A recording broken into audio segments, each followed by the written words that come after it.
Eh bien bonjour à tous et à toutes la famille, c'est Masca, j'espère que vous de la forme pour part, ça va toujours extrêmement bien. Aujourd'hui les potes, on se retrouve pour une nouvelle vidéo, faut-il ou non acheter? Et aujourd'hui on va parler de la série EV7 Couronne Stellaire qui sortira le 13 septembre prochain. Faut-il acheter le CD? Est-ce qu'il y a des items particuliers qui sont plutôt sympas à coop sur cette série? Est-ce qu'au niveau des cartes c'est la folie? C'est ce qu'on va savoir immédiatement. Bon les amis, vous le savez, au niveau actualité Pokémon, il y a beaucoup de belles choses qui sont prévues pour fin 2024, début 2025 en termes de sorties françaises.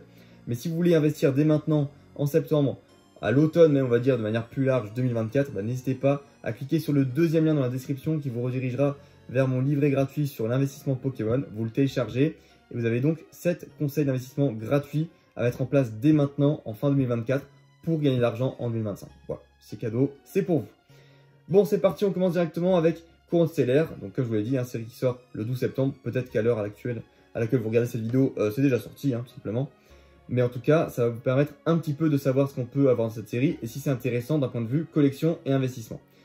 Alors du coup, au niveau des boosters, on a 4 modèles différents, Pyrobut, Loclas, Megavolt, Terrapagos. Donc un seul Pokémon qui fait un peu tâche là-dedans, Megavolt qui n'est pas forcément très hypé. Terrapagos, eh bien c'est normal, c'est sorti pour Écarlate et Violet. Et Pyrobut et Loclas sont quand même des Pokémon assez appréciés. La boîte de 36 boosters, soi-disant à 180 € en prix conseillé. Alors honnêtement, on les trouve quand même beaucoup moins chers, on les trouve autour des 165 et 170 € sur certaines boutiques en ligne. Voilà. Alors évidemment, si vous voulez les prendre au niveau de tout ce qui est Grande Récré, Carrefour, tout ça, ça va certainement vous coûter plus de 180 € la display, donc 36 boosters. Mais voilà, il y a toujours moyen de les trouver moins chers sur internet et certainement sur Vinted aussi ou sur les autres marketplaces. Au niveau des tripacks, eh bien écoutez, pour Couronne Stellaire, on a 2 illustrations sympas. On a une carte de Latias et une de Forgelina. Alors Forgelina qu'on voit quand même assez fréquemment ces derniers temps, mais Latias ça fait plaisir, surtout que ça annonce son retour, on le sait en alternative dans la série Étincelle Déferlance. Donc ça franchement c'est plutôt cool. On en parlera dans une autre vidéo, rassurez-vous, il y a pas mal de choses croustillantes qui arrivent sur la chaîne. Alors 3 boosters évidemment, donc là pour le coup c'est pas Mascarade Crépusculaire comme c'est marqué, mais c'est bien Couronne Stellaire, prix conseillé environ 16 €, ça aussi c'est un prix normal, peut-être que sur les boutiques les moins chères en ligne, vous pouvez la trouver autour des 14,50 €, 15 €, mais moins cher, ça m'étonnerait franchement. Donc voilà. Honnêtement, je vous l'ai dit, si vous voulez acheter du Couronne Stellaire pour ouvrir, eh bien pour moi c'est ça qu'il faut acheter, c'est des tripacks, il n'y a pas de quota dedans, c'est ce qui vous revient le moins cher en termes de booster parce que ça fait moins de 5 € le booster et c'est plutôt pas dégueu. Ensuite, on a les bundles Couronne Stellaire, donc c'est la deuxième série qui sort, la troisième pardon, série sous forme de bundle. On avait commencé avec Force Temporelle, ensuite il y a eu Mascarade Crépusculaire. Et troisième série non.5 qui sort, c'est donc Couronne Stellaire sous forme de bundle. Donc voilà. Alors je ne sais pas si c'est toujours exclu Amazon. Je sais que la première fois que c'était sorti, c'était exclu Amazon. En tout cas, ça peut être sympa pour la collection, je parle, de garder une display scellée de bundle. Parce que franchement, ce seront des items un petit peu plus compliqués à trouver, je trouve, par rapport au reste. Donc voilà, ça peut être assez sympa à collectionner sur du long terme pour ceux qui veulent avoir des items un peu atypiques au niveau du récent. Ensuite, les coffrets dresseurs d'élite Couronne Stellaire, eh bien écoutez, ça aussi c'est plutôt pas mal. On a donc Terrapagos ici, sous sa forme Terra Crystal et pas sous sa forme stellaire, qui est illustré. Donc voilà, 9 boosters dedans, attention, pas 10. On est toujours sur cette forme de 9 boosters désormais depuis le bloc Écarlate et Violet. Donc le prix quand même assez cher pour seulement 9 boosters, 60 €. C'est pas forcément un item que je vois coter très vite, les amis, je vais pas vous mentir. Pour moi, c'est plus un investissement sous 3 ans ou plus, mais pas sous quelque chose voilà, de 1 an et demi. C'est pas quelque chose qui va monter tout de suite, ça va pas péter directement. Voilà, néanmoins, il y a quand même une belle carte de Noirfang qu'on verra en termes de promo. Ça n'a rien à voir avec Couronne Stellaire, mais pourquoi pas, ils ont mis Noirfang et franchement, ça fait plaisir de revoir un Pokémon de la 2G sur du récent. Voilà, ça va un petit peu contraster avec ce qu'on voit d'habitude. Donc pareil, je vous conseille pas forcément ni d'investir, ni d'ouvrir ce genre d'item parce que ça coûte très cher au niveau de ce qu'on a à l'intérieur. C'est plus un item pour les joueurs, comme vous pouvez le voir, avec les marqueurs, le livret de règles, etc. etc. C'est pas quelque chose qui est très intéressant à ouvrir si vous voulez vraiment compléter la série. Et voilà, malheureusement, c'est tout ce qu'il y a au niveau de Couronne Stellaire. Donc on le voit, il y a quand même beaucoup moins de produits qu'avant, notamment le stade de stratégie et combat qui n'est plus édité maintenant depuis quelques séries. Et donc voilà, ça fait quand même des sorties assez faibles en termes d'items. Donc si je vous conseille d'acheter des trucs, la display de bundle ou les bundles, ça peut être sympa. Donc là on n'a pas le prix affiché, mais pour moi ça sera aux alentours des 35 €. Et si vous voulez ouvrir, je vous conseille quand même les tripacks qui sont plutôt sympas. Si vous voulez investir sur le long terme, pourquoi pas les displays, mais voilà, encore une fois, autour des 165-170 €, et faut les garder au moins 3 ans, parce que sinon ça aura du mal à décoller entre temps. Maintenant, on s'attaque directement à la liste des cartes. Alors, on est parti, on va sur Justin Basil. On connaît très très bien ce site qui est américain, qui répertorie toutes les petites cartes qui sortent au niveau des séries bien à l'avance. Donc ça, c'est plutôt cool. Donc évidemment, on a les visuels japonais, mais ça sera exactement les mêmes chez nous. Donc l'avantage, c'est qu'on a quand même des beaux Pokémon qui ressortent. On a ici Florizarre en X, donc ça fait toujours plaisir de revoir Florizarre. Même si la dernière fois qu'il est sorti, c'était il n'y a pas si longtemps que ça, c'était pour la série 151. On voit qu'au niveau des illustrations, c'est plutôt cool. Encore une fois, sur les Co & Co, il y a quand même un très très beau travail qui est fait sur Écarlate et Violet, donc ça c'est plutôt sympa. Donc on a ce Pokémon là qui est vraiment l'icône aujourd'hui de la série.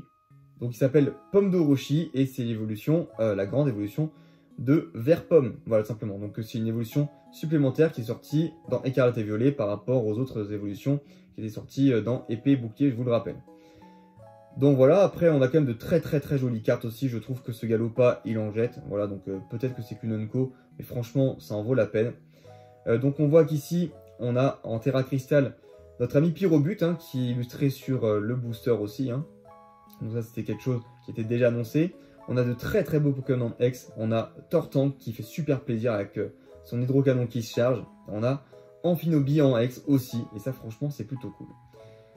Ensuite, on descend un petit peu, donc au niveau du type électrique, Migavolt, qui est aussi l'une des stars de cette série, on l'a dit, qui sera présente en alternative. Donc là, on la voit sur sa version X Terra cristallisée. On descend un petit peu, on a aussi pareil, un Mewtwo qui est super, qui est vraiment sympa. Alors je ne sais pas si ce sera une holo ou si ce sera une rare, mais en tout cas, ça fait toujours plaisir de revoir notre ami Mewtwo. On a ici notre Briochien en X qui sera également en alternative. Donc franchement un Pokémon plutôt sympa et vous verrez sa carte Alt est plutôt pas dégueu non plus. Donc honnêtement très très beau travail artistique à ce niveau là. On souligne ici le petit Rhinastok qui est pas dégueu, qui sera sur Monolo. Et on a derrière voilà, notre belle Lucario en X. Donc ça fait plaisir de voir aussi des Pokémon de la 4G comme ça. Donc c'est bien, on voit quand même qu'ils se diversifient un peu. On n'a pas forcément que des Pokémon maintenant qui commence avec Écarlate et Violet. Donc ça c'est bien, on arrive à la fin du bloc et Pokémon se détend un peu au niveau de tout ce qui est Pokémon à éditer. Donc Melmetal ici, Jirachi qui est vraiment super cute. Encore une fois, pas grand chose à se mettre sous la dent, ce ne sera pas des Pokémon qui vaudront hyper cher. Peut-être que ce sera des Pokémon assez joués, je ne sais pas, parce que là en plus les attaques sont en japonais, donc je ne saurais pas vous dire si c'est intéressant ou pas. Mais en tout cas voilà, en termes d'illus, on est quand même sur des illus sympas. On a ici Tauros, qui rappelle un petit peu, je trouve, la 3ème génération. On dirait un petit peu une illu du Block X, je ne sais pas ce que vous en pensez. Ou limite de Wizards. Donc plutôt cool de voir ça. Et ici, on a donc notre petit Terrapagos en Terra Crystal aussi. Voilà. Donc ça, c'est ce qui était un petit peu pour les Pokémon. Maintenant, au niveau des trainers, on a toujours les high-tech qui ressortent. Donc elles sont au nombre de 3 de cette série. Donc plutôt jolies en tout cas, franchement. Ça fait plaisir. Comme je vous le dis, ça fait toujours un hit à avoir lorsque on achète des boosters. C'est toujours cool d'avoir ces cartes-là. Maintenant, on passe aux ultra rares. Donc, la petite nouveauté, on a Bulbizarre en AR. On a aussi Carapuce en AR. Donc, ça vient combiner avec le Salamèche qui était dans l'ETB Flamme Obsidienne. Donc là, du coup, on pourra avoir le trio en AR. Et ça, c'est plutôt cool. D'autres cartes à souligner. Franchement, le Crabominable de Mitsuhiro Arita, très, très, très sympa. Voilà, et puis moi j'aime bien aussi le petit Gloupti, qui est marrant, qui engloutit un gâteau d'anniversaire à lui entier. Voilà, c'est plutôt pas dégueu. Il a faim le petit Gloupti.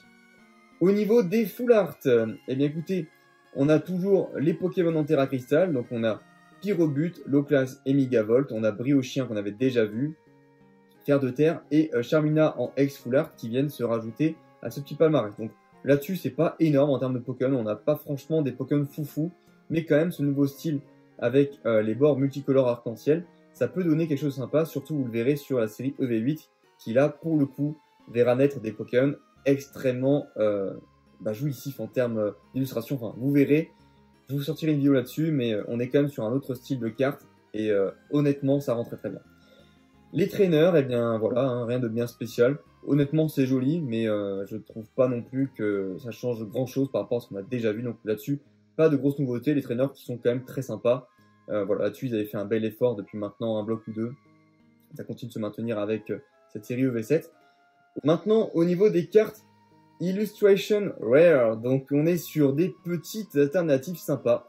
On a Pomme d'Orochi, donc illustré un petit peu à l'ancienne, on dirait que c'est une gravure, vous savez, sur les grottes comme ça, un petit peu à l'époque des hommes préhistoriques, c'est plutôt cool. On a Megavolt en Terra Crystal, voilà, donc franchement super, hein, avec les bords arc-en-ciel que j'aime beaucoup, personnellement. Ensuite, on a Briochien, donc vraiment c'est mon alternative préférée de la série, je dois quand même vous le dire. Parce que là, voilà, on a quand même pas mal de petites gourmandises qui font plaisir. La tarte, le croissant, la brioche, la confiture, le camembert ici. Et puis des petites allusions au monde Pokémon avec la baie Pécha et la baie Mepo, juste ici. Franchement, une très très jolie carte, même si je suis certain qu'elle ne coûtera rien. Ça fait toujours plaisir d'avoir une carte comme ça. Et puis une carte où je suis pas forcément fan, mais il faut quand même l'avouer, c'est le banger de la série. C'est Terrapagos en version stellaire. Voilà, donc honnêtement j'ai du mal parce que j'ai l'impression qu'il y a trop de détails, on se perd sur la carte, on n'arrive pas à voir vraiment où est le Pokémon plus que ça. Donc bon, voilà, après c'est peut-être mon côté puriste qui ressort, mais honnêtement je ne trouve pas que cette carte est si incroyable que ça. N'hésitez pas à me dire votre avis dans les commentaires, mais voilà, ça sera quand même la star de la série. Et donc ensuite on a deux cartes supporters en AR, donc en carte alternative, hein. Donc voilà, je ne saurais pas quels sont leurs noms. On va quand même les zoomer pour voir un petit peu de quoi ils ont l'air. Honnêtement, c'est sympa. On voit ici ce dresseur qui regarde une pierre évolutive. Donc on voit derrière qu'il y a une belle collection sur son étagère. Donc encore une fois, de très très beau design. Et ici, alors je sais pas trop. J'ai l'impression qu'on est dans un centre de data center, mais que c'est la pause déj en même temps. Voilà, donc encore une fois, sur, on l'a dit, un thème très technologique, hein. On est là-dessus sur Écarlate et Violet.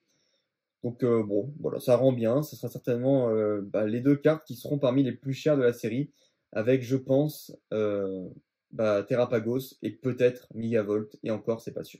Voilà, peut-être que les dresseurs seront en deuxième et troisième position, respectivement. Donc voilà, je vous avais promis aussi de voir les golds. Donc elles sont là, avec Terrapagos. Bon, pas grand-chose, on suit un peu la même thématique qu'avec Fabienne Nébuleuse et Péchaminus qui avait été mis en avant. Donc là, c'est la même chose avec Couronne Stellaire. Et donc, ce qui est aussi intéressant de voir, eh bien, c'est le Noir Fang dont je vous parlais en début de vidéo, qui est donc la promo de l'ETB. Voilà, donc plutôt sympa, mais ça reste juste une AR normale, donc rien de très impressionnant à ce niveau, malheureusement.